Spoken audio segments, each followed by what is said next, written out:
तो हेलो दोस्तों, नमस्कार। स्वागत है आप सभी का एक बार फिर से आपके अपने यूट्यूब चैनल GKGS बाय राज सर क्लासेस में।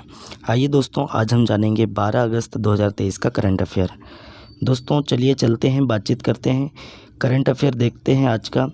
तो दोस्तों पहला आज का हमारा करंट अफेयर आता है, सरकारी कर्मचारी संघों ने दिल्ली में पेंशन अधिकारियों के लिए रैली निकाली। देखिए दोस्तों, पुरानी पेंशन योजना की बहाली की मांग को लेकर सरकारी कर्मचारी संघों ने दिल्ली में एक विशाल रैली का आयोजन किया है, जिसे पेंशन और अधिकार महारैली नाम दिया गया है। क्या नाम दिया गया है दोस्तों? पेंशन और अधिकार महारैली नाम दिया गया है ना। चलिए, रैली का आयोजन केंद्रीय और राज्य विभागों के कर्मचारी का प्रतिनिधित्व करने वाले joint forum for restoration of old pension scheme है ना दोस्तों, national joint counselling of action द्वारा किया गया है। दोस्तों यह आयोजन 10 अगस्त को रामलीला मैदान पर इसका आयोजन किया गया था। चलिए आगे बढ़ते हैं, बातचीत करते हैं। केंद्र सरकार ने चुनाव की नियुक्ति पर नया विधेयक पेश किया है। देखिए दोस्तों, क्या है यह विधेयक? केंद्र सरकार ने हाल ही में राज्यसभा में एक विशेष विधेयक पेश किया है, जिसका उद्देश्य देश के मुख्य चुनाव आयुक्त और अन्य चुनाव आयुक्त की नियुक्ति की प्रक्रिया को संशोधित करता है। प्रस्तावित विधेयक में इन नियुक्तियों के लिए जिम्मेदार चयन समिति की संरचना में महत्वपूर्ण बदलाव शामिल है। चलिए आगे बढ़ते हैं, इसमें आगे बातचीत करते हैं। भारत के मुख्य न्यायाधीश को चयन पैनल से बाहर करना। देखिए दोस्तों, विधेयक द्वारा प्रस्तावित उल्लेखनीय परिवर्तनों में से एक भारत के मुख्य न्यायाधीश को मुख्य चुनाव आयुक्त और अन्य चुनाव आयुक्तों की नियुक्तियों को निर्धारण करने वाली चयन समिति को हटाना है। इस बदलाव को पिछली व्यवस्था से विचलन के रूप में देखा जाता है और इसने चुनाव आयोग की स्वतंत्रता के निहितार्थों के बारे में चर्चा शुरू कर दी है। यह हमारा एक विधेयक पारित हुआ है। चलिए आगे बढ़ते हैं, नेक्स्ट क्वेश्चन देखते हैं। भारत का लक्ष्य 2023 तक प्राकृतिक गैस हिस्सेदारी को 3 गुना बढ़ाकर 15% करना है ना। देखिए दोस्तों, पेट्रोलियम और प्राकृतिक गैस मंत्री हरदीप सिंह पुरी ने कहा कि सरकार ने 2030 तक ऊर्जा मिश्रण में प्राकृतिक गैस के अंश को वर्तमान में 6% से बढ़ाकर 15% करने का लक्ष्य तय किया है। कब तक दोस्तों? तो 2030 तक यह लक्ष्य पूरा हो जाएगा। लोकसभा में एक उत्तर में पुरी जी ने बताया कि इस दिशा में प्राकृतिक गैस ग्रिड पाइपलाइन के विस्तार, सिटी गैस वितरण नेटवर्क में विस्तार सहित कई उपाय किए जा रहे हैं। उन्होंने यह भी कहा कि पिछले वित्तीय वर्ष में प्राकृतिक गैस का सकल घरेलू उत्पाद लगभग 20% बढ़ा है। यह हमें याद रखना है। चलिए आगे बढ़ते हैं, नेक्स्ट क्वेश्चन देखते हैं, बातचीत करते हैं। FY24 में भारतीय अर्थव्यवस्था 6% की दर से बढ़ेगी है ना। NIPFP शोधकर्ता की यह रिपोर्ट है। देखिए दोस्तों, हाल ही में मध्य वर्ष की व्यापक आर्थिक समीक्षा में national institute of public finance and policy ने अनुमान लगाया कि वित्तीय वर्ष 2023 में भारत की आर्थिक वृद्धि घटकर 6% हो जाएगी है ना। इस अनुमानित मंदी का श्रेय वैश्विक अर्थव्यवस्था में प्राप्त प्रतिकूल परिस्थितियों को दिया जाता है। NIPFP विश्लेषण विभिन्न आर्थिक संकेतों और रुझानों पर विचार करता है, जो भारत की अर्थव्यवस्था के संभावित प्रक्षेप पक्ष में मूल्यवान अंतर्दृष्टि प्रदान करता है। चलिए आगे बढ़ते हैं, नेक्स्ट क्वेश्चन देखते हैं आज का। देखिए ये कुछ फिल्में हैं, इन्हें अवार्ड मिला है ना। देखिए भारतीय फिल्म फेस्टिवल मेलबर्न है ना, IFFM 2023। देखिए दोस्तों, Indian film festival of Melbourne award के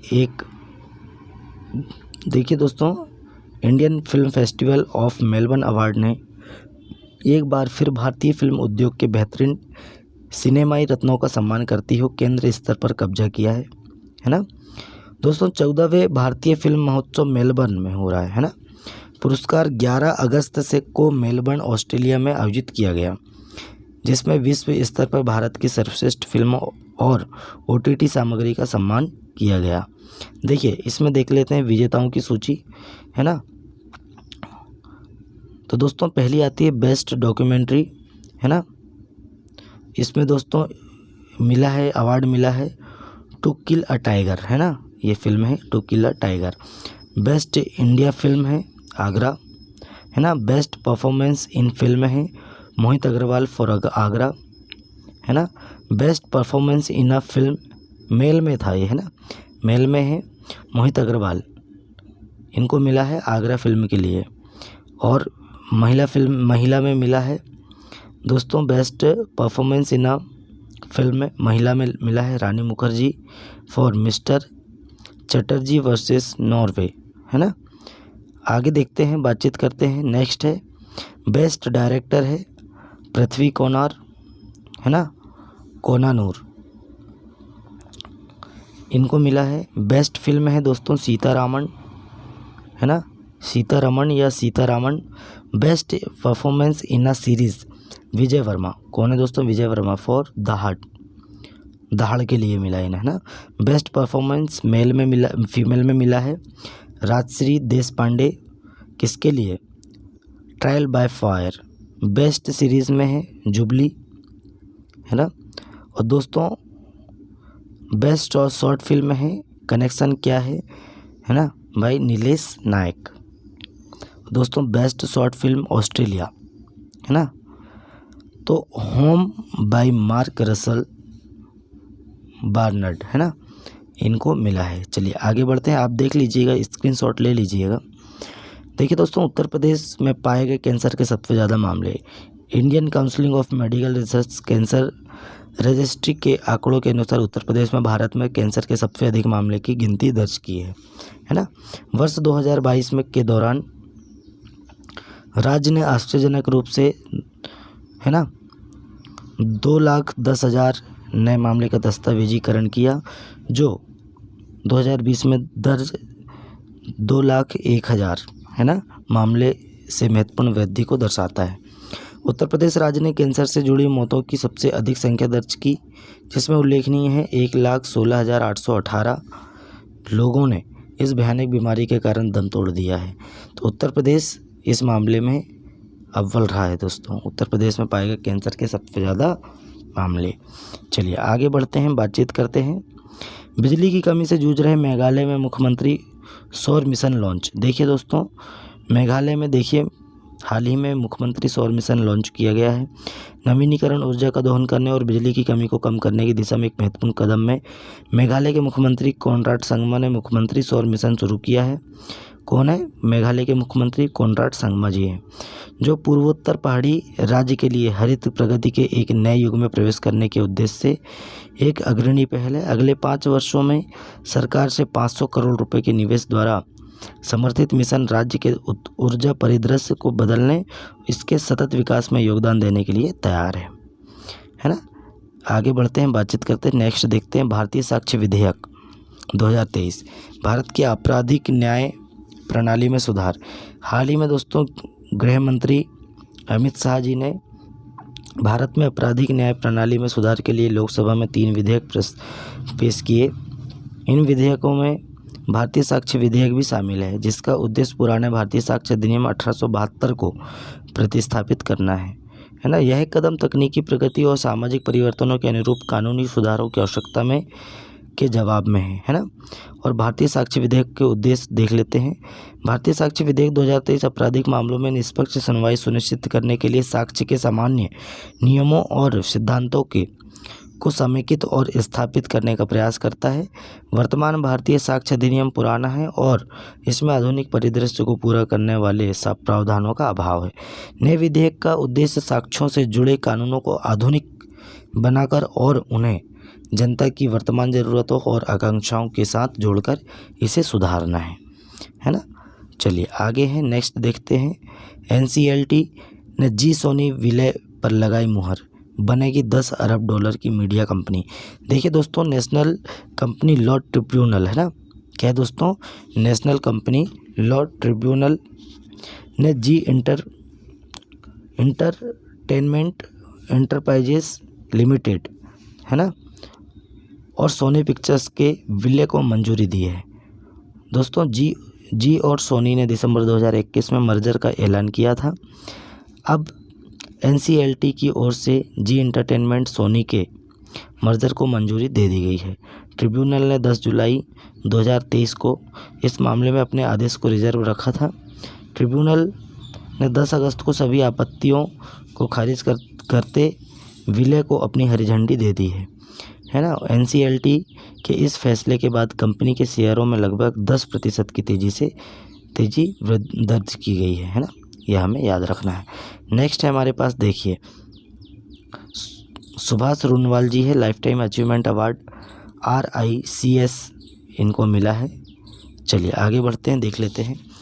देखिए दोस्तों, सुभाष रूनवाल अध्यक्ष रूनवाल 4 दशकों से अधिक की विरासत के साथ एक प्रमुख रियल एस्टेट डेवलपर को पहले RICS दक्षिण एशिया पुरस्कारों में लाइफ टाइम अचीवमेंट अवार्ड से सम्मानित किया गया है ना, सुभाष रूनवाल जी को। RICS यह है दोस्तों royal institute of chartered surveyor है ना, एक वैश्विक उद्योग निकाय है जो देश भर के पेशेवरों का प्रतिनिधित्व करता है ना। आगे बढ़ते हैं, नेक्स्ट देख लेते हैं, बातचीत करते हैं। कनाडा में अध्ययन के लिए PTE एकेडमिक है ना इस कोर्स की मान्यता। देखिए दोस्तों, हाल ही में क्या है, कनाडा में अध्ययन करने की इच्छा रखने वाले अंतर्राष्ट्रीय छात्रों के लिए एक महत्वपूर्ण विकास के रूप में देश के इमिग्रेशन, रिफ्यूज और सिटीजनशिप कनाडा में ने आधिकारिक तौर पर अंग्रेजी भाषा प्रवीणता मूल्यांकन के रूप में पियर्सन के PTE एकेडमिक परीक्षण के उपयोग को मंजूरी दी है ना। तो देखिए दोस्तों, इसमें अंग्रेजी भाषा का ही मान्यता मिलेगी है ना, और इसके बारे में हमें कुछ ज़्यादा जानना नहीं है। PTE एकेडमी इस कोर्स से मान्यता दी है अंग्रेजी भाषा को अंतर्राष्ट्रीय छात्रों के जो एडमिशन होंगे, जो बाहर शिक्षा ग्रहण करना चाहते हैं उनके लिए है ना। चलिए आगे बढ़ते हैं। नेक्स्ट है प्रसिद्ध परमाणु भौतिकी वैज्ञानिक है ना विकास सिन्हा का निधन हुआ है। देखिए हाल ही में विकास सिन्हा जी का निधन हो गया है। ये दोस्तों प्रसिद्ध परमाणु भौतिक वैज्ञानिक विकास सिन्हा का 78 वर्ष की आयु में निधन हो गया है। वह बुढ़ापे से संबंधित बीमारियों से पीड़ित थे। 2001 में पद्मश्री, 2010 में पद्म विभूषण प्राप्त करता है। वह Shah institute of nuclear physics and variable energy cyclotron centre के पूर्व निदेशक थे।